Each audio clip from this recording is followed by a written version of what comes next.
Welcome to the Rim Break Rodeo. We hope this video helps.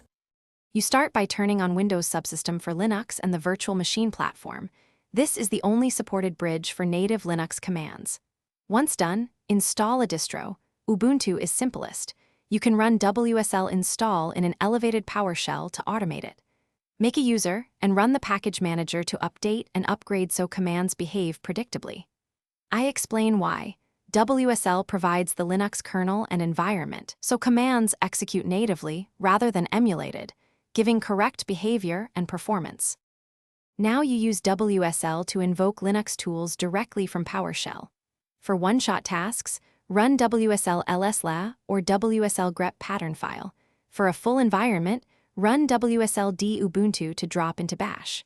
Make sure to use WSL path to convert Windows paths to Linux form and vice versa when sharing files. This prevents broken paths and permission confusion.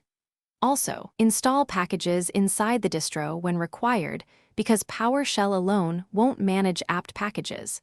That keeps environments consistent and reproducible. To finish, verify the setup. Run WSL uname a, execute a small shell script, and confirm file access between C and /mnt/c. Once done, set your preferred distro as default with WSL set default and enable interop if you want seamless command mixing.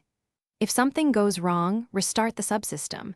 WSL shutdown, then start again. Check Windows Event Viewer for LXSS manager errors and reinstall the distro if necessary.